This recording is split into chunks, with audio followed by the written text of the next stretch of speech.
Jetta, Tiguan, and select Atlas models. This is RTV6 News at 11, working for you. New at 11 tonight, a celebration of a successful program to help keep kids safe and prevent youth violence. Good evening to you. I'm Mark Mullins. Tonight, Indianapolis hosted the final Safe Summer event of the year. RTV6's Graham Hunter talked to kids and community members about what this program means to them. It's the grand finale event for an initiative that brought Friday night activities to hundreds of kids around the city.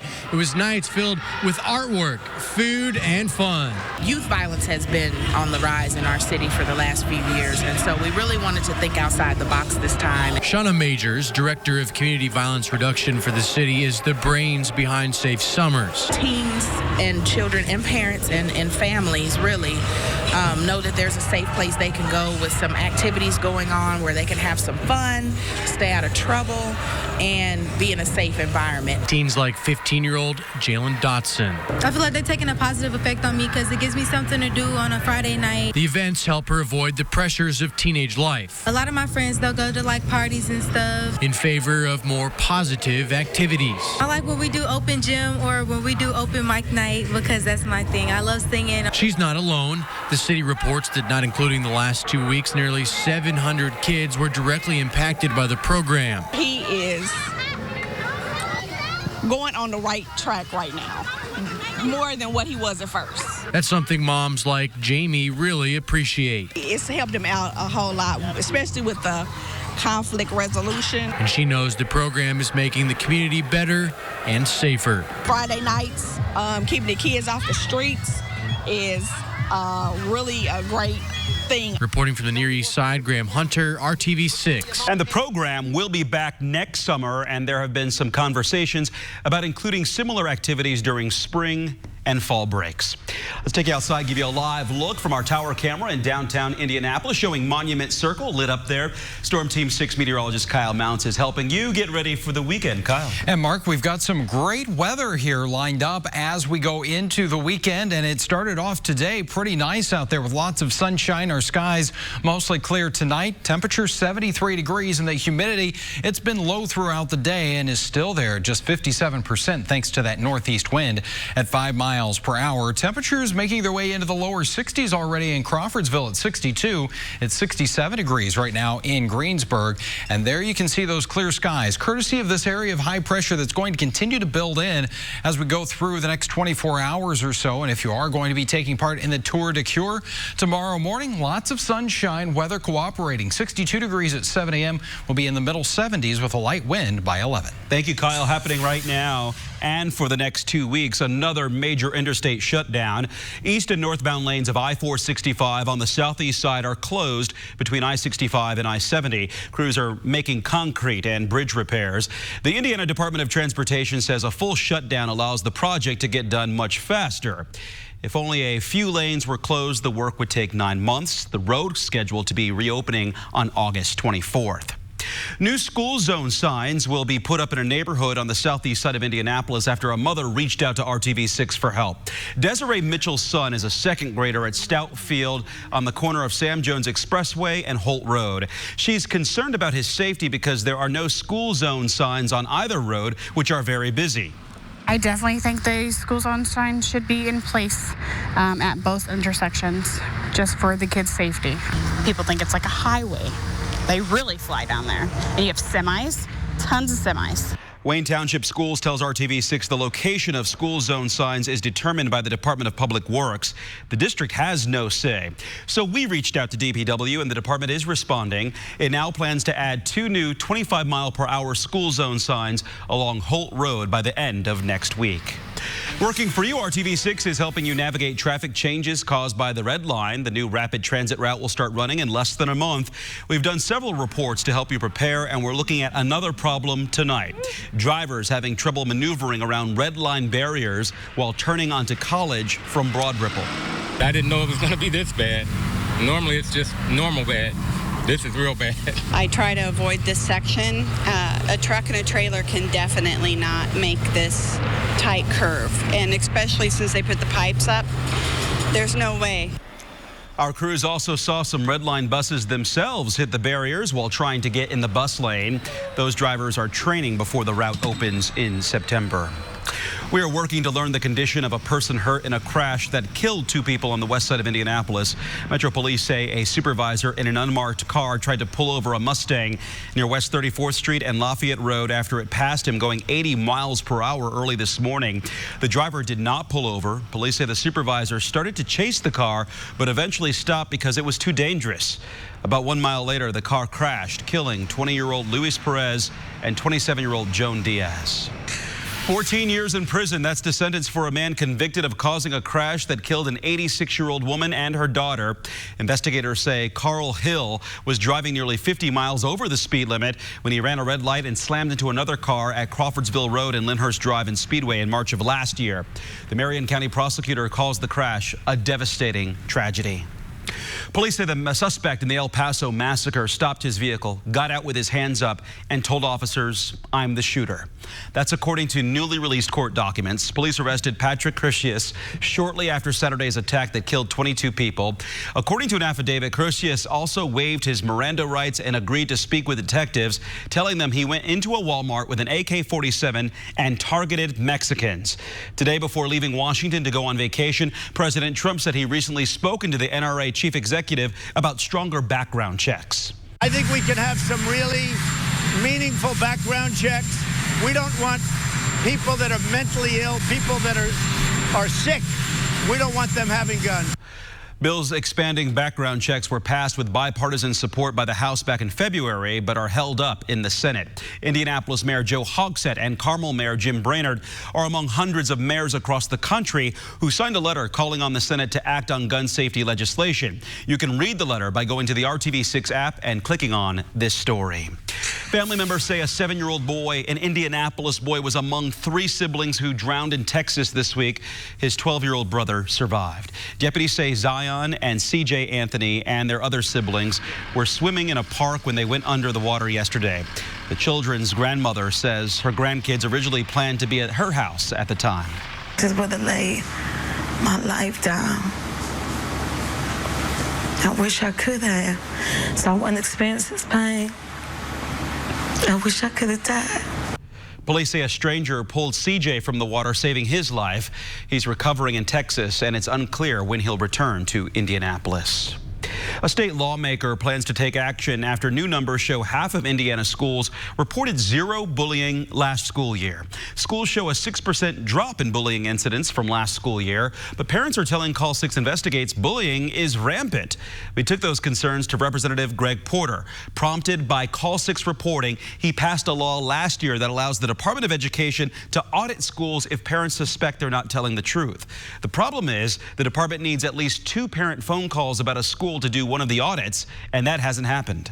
We have to understand what is out there in regards to the students, what is reporting, what is not being reported, what are the incidents, and we have to maybe continue to craft the legislation so we get more accurate information. Bullying numbers do not contain any student information, so parents don't know for sure if the school reported their child's incident to the state.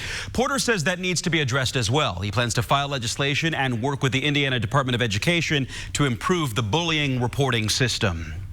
With more scooter companies approved to operate in Indianapolis, the city is taking a new proactive approach to safety.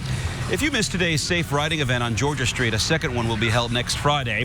The Department of Neighborhood Services teamed up with Bird Scooters to educate people how to ride responsibly and properly. 2 scooter riders who checked out the event say it's important to be courteous and share the road. Keep your balance. Don't go in front of cars. Don't hit people. Just watch out. Be very aware of your surroundings. Watch out for people because people are walking and it's very dangerous if you hit somebody. The second event will be next Friday from 11 o'clock to 1 o'clock, also on Georgia Street. Coming up here, dozens of cars stacked on top of each other catch on fire at an Indianapolis business. Why crews used a forklift to help put out the flames. And next. So coming into Brave Camp, I didn't even know what coding is. Now that former camper is teaching others how to be brave. How the program is using coding to teach girls and women other valuable skills for the workforce and life. And working for you, when you reach out for help, RTV6 answers the call. A van that looks just like this one was stolen as a driver for Johnson County Senior Services helped a patient get to her life-saving cancer treatment. I just left the key in, took her in, brought her back, and no van. When the van was recovered, the interior was found in horrible conditions. When the vehicle was found, there were traces of heroin, there was a spoon, there were needles. Indianapolis-based More Restoration is donating the muscle power and the machinery to clean up the van so people can use it once again. RTV6 is working for you, shedding light on an Indianapolis road that drivers say is dangerous. I was just very happy to, for RTV6 to actually bring this issue forward. Bernice Anthony is one of many people concerned about the condition of Wilson Road between Lafayette and Eagle Creek Park on the west side. RTV6 reached out to the Department of Public Works. DPW says crews inspected the road after the issue was brought to the department's attention about 2 weeks ago. They determined an emergency closure was not necessary, but they are working on a plan to update the road to prevent future problems. Impact-resistant lenses for kids 13 and under. This is RTV6 News at 11, working for you. So I have image. Can I see your code? Helping girls crack the code to building a better world. That's the mission behind Brave Initiative. The program aims to empower young women in the technology industry and beyond. Tonight, Hiring Hoosiers goes inside a Brave camp in Indianapolis. Young girls learn how to build confidence in coding and problem solving at the week-long camp. Each camper creates and designs their own website about a social issue that's important to them. They do research and conduct interviews before crafting their sites. Talia Borum returned to Brave Camp as a staff member this summer after attending as a camper last year. She says the program is about much more than technology.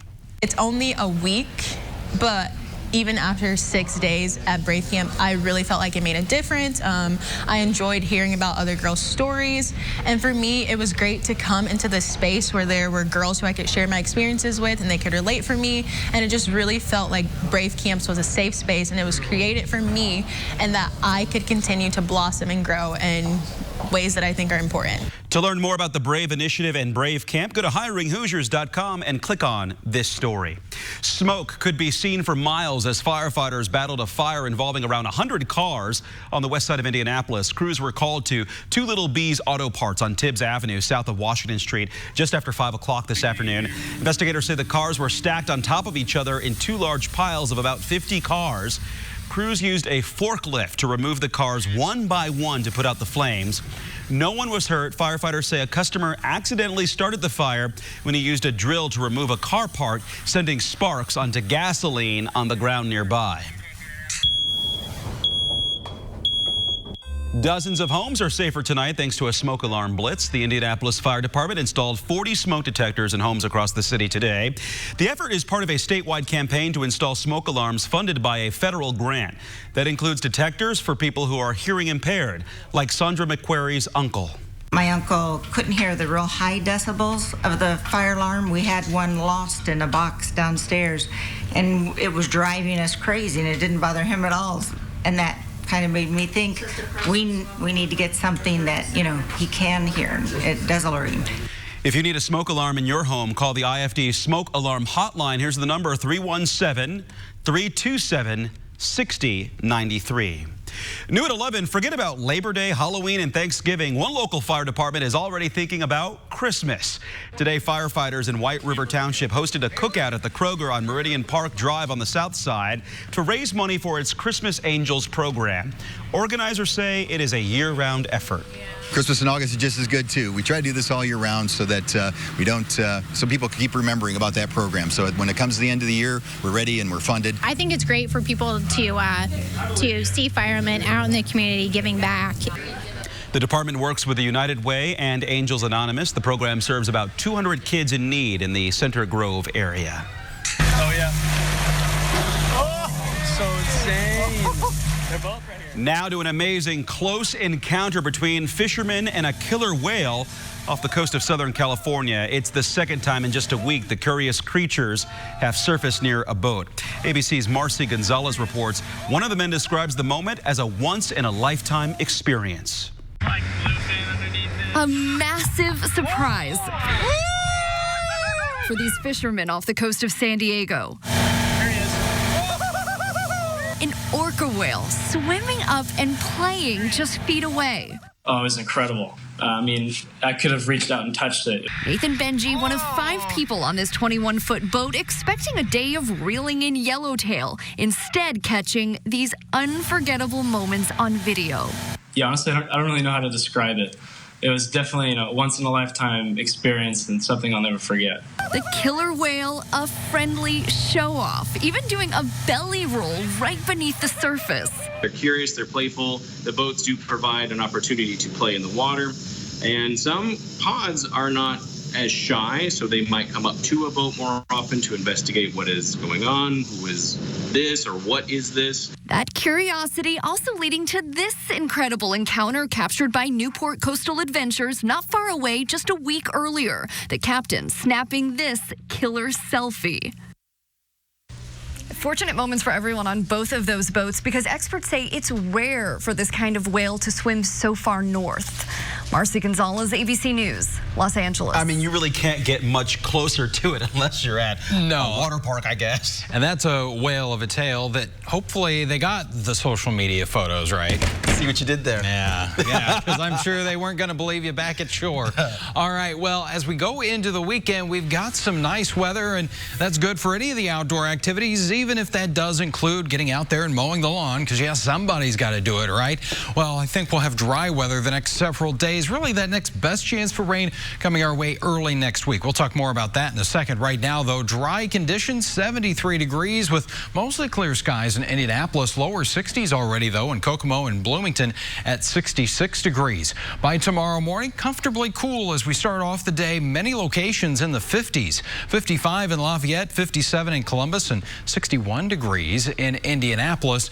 As we take your Saturday forecast here hour by hour, starting off with lots of sunshine. Going to need the sunglasses for sure. As we go into the afternoon, a few more clouds, but no rainfall in our Saturday forecast here, as temperatures will make their way into the upper 70s by noon, lower to middle 80s for that afternoon high. And TrueCast there showing as we go through the day, we'll have some of those passing clouds filtering out the sunshine at times, but I do think more sun than cloud cover here as we go through the first half of our weekend, and temperatures in the middle 80s. 85 in Bloomington and Indy. As we keep the humidity in check, it's going to feel like these numbers. Not too much of a heat index that we're going to have to factor in. That changes a little bit the second half of the weekend, though, and temperatures will be a bit warmer here on Sunday. We'll get upper 80s for that afternoon high. It's going to feel a little closer to that 90-degree mark, and also notice that we're going to have a little more in the way of some cloud cover around, and that will be associated with a weak system that will try and trigger off an isolated shower, possibly a passing storm. This is TrueCast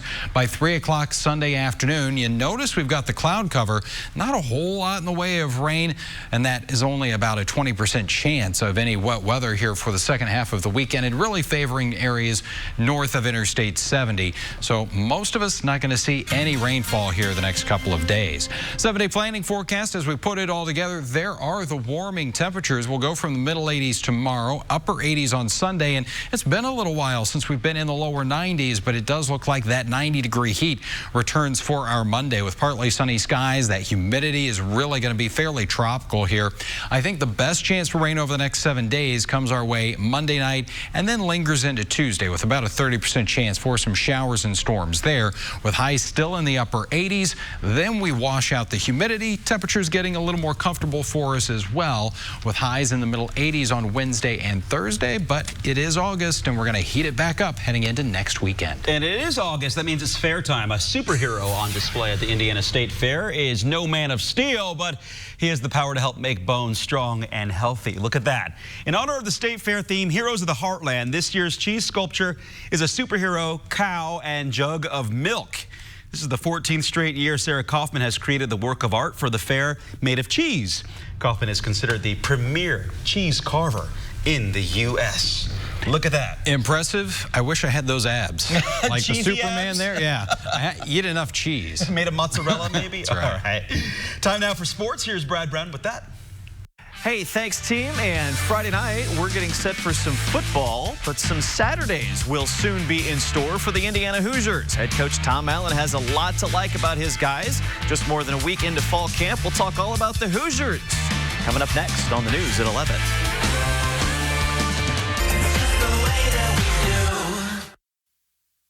a good Friday evening, everyone. Thanks for staying up with us tonight. IU's football season will see the Hoosiers in a bit of a transition, looking for guys to step up at several positions, all while trying to reach the next level in the Big Ten. Head coach Tom Allen stopped by our studio this week to talk all about it. We bring you some of that in tonight's Sports Extra Spotlight. How is the vibe different with this group this many days in versus what you started with kind of that first 8 or 10 days last year?